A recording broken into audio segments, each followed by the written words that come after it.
안녕하세요. 주컬 장구입니다. 오늘은 그 삼성전자 하만 인수 이후 또 하나의 빅딜 이야기를 함께 해볼까 합니다. 하만 스피커의 이미지인데요. 오늘 이런 이야기가 좀 나왔습니다. 한번 좀 하만이라는 회사를 우리가 많이 들어는 봤는데 한번 자료 화면을 통해서 같이 보도록 하겠습니다. 이게 2017년이죠. 아마 삼성전자 이재용 부회장이 이제 정식으로 M&A 전면에 나서면서 첫 번째 작품인데, 당시 우리 돈으로 80억 달러, 9조 2천억 정도가 투자됐고, 삼성전자가 이제 반도체 외 차세대 먹거리로 바이오라든지 뭐 전장 이런 걸 강화할 때 그 교두부를 알렸던 한 7년 전에 이제 삼성전자 세계적인 미국 회사 하만이라는 회사를 인수를 했죠. 지금 보게 되면 삼성전자 하만의 주요 이사진들은 이렇게 손영건, 박학규, 안중현, 마이클 바우저 이런 분들이 주 임원으로 재직 중입니다. 근데 이분들이 그냥 이름들이 아니겠죠. 물론 이제 공인이기 때문에 제가 이름을 불렀습니다. 이 손영건 이사의 의장 같은 경우가 삼성전자 M&A 가장 실질적인 인물로 제가 알고 있고, CFO 같은 경우도 경영지원실장, 이게 보면 CFO라는 게 뭐냐면 재무 책임자잖아요. 그럼 기업들이 대형 M&A를 진행할 때 실제적으로 자금을 집행하는 역할에 있는 거고, 안 사장 같은 경우가 보면 미래산업연구본부장이죠.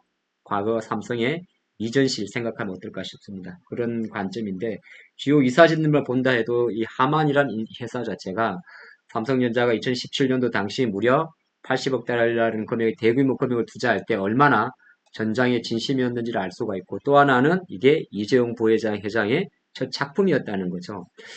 미국 본부에 있는 미국에 있는 하만이라는 회사였는데, 사실 이건 하만 같은 경우는 요 그림도 있습니다만은 카 오디오로 가장 좀 유명하죠. 그래서 뭐 카 오디오 전문 기업이다 볼 수가 있는데, 한편으로 놓고 보면 이게 이제 삼성전자가 미래 차세대 먹거리로 전장 부분을 강화하는 그 부분이었고요.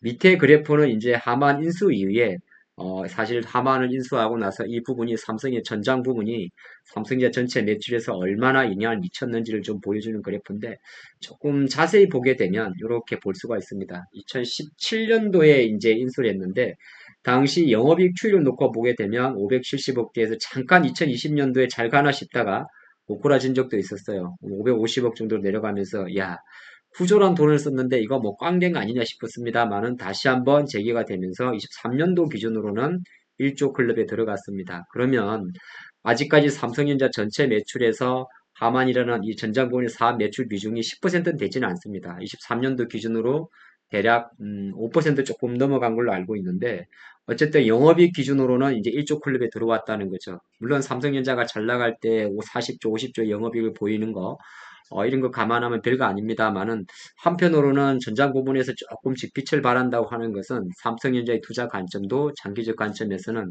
단순하게 약간 이제 정체가 좀 힘들어하는 스마트폰 사업부라든지 사이클이 많은, 예를 뭐 우리가 말할 때 반도체 사업부, 그리고 경기에 민감한 디스플레이 가전보다는 조금 더 미래 먹거리의 한 획이 될 수는 있겠죠. 의미가 있다고 봅니다. 자, 이런 삼성이 다시 한번 두 번째 카드 이야기가 나옵니다. 그거는 뭐냐 하면 콘티넨탈 부분의 전장 부분을 인수하는 거 아니냐, 그런 내용인데, 야, 이렇게 되게 되면 아마 이 금액도 구체적으로 밝혀지진 않았습니다. 하만 인수할 때가 무려 9조 원이라는 대형 픽들이 들어갔었는데, 충분히 만약에 콘티넨탈의 비즈니스를 전장 부분 인수한다고 하면 아마 이 또 그에 버금가는 대규모 픽들이 될 수 있지 않을까, 그렇게 보는데, 잠깐 독일의 콘티넨탈 그룹을 좀 보도록 하죠. 역사가 오래됐죠. 1970년대 설립을 해서 90년, 1890년대 타이어 제조인데, 타이어로 치게 되게 되면 세계 3대 타이어 업체고요. 세계 10대 자동차 부품 회사에 들어갑니다. 우리가 좀 들어봤을 때, 뭐, 보쉬라든지, 그쵸. 보쉬, 뭐, 덴소, 그 다음에 이제 마그나, 이런 회사들 있죠. 그게 들어가는 세계 10대 자동차 부품 회사고, 뭐, 규모로 놓고 보면 거의 22년도 기준입니다만 연 57조 원 정도의 매출 일으킵니다. 근데 갑자기 독일의 콘티넨탈은 왜 그러면 이 전장군에 대한 매각 이야기가 나왔을까를 놓고 보게 되면, 이 자동차 부품 회사들도 한편으로 놓고 보면 요즘 이제 현대 기아차도 그런 이야기를 합니다. SDV라고 소프트웨어 기반 자동차로 이야기를 하죠. 그러면 타이어 3대 업체입니다만은 여기에는 사실 자동차 부품도 많은데 컨테이너 그룹도 아마 전장을 강화하려고 했을 겁니다. 뭐 예를 들어서 아다스라고 이야기하는 차량 운전자 보조 시스템이라든지 커넥티드 카라든지 이런 거 되게 강화를 했겠죠.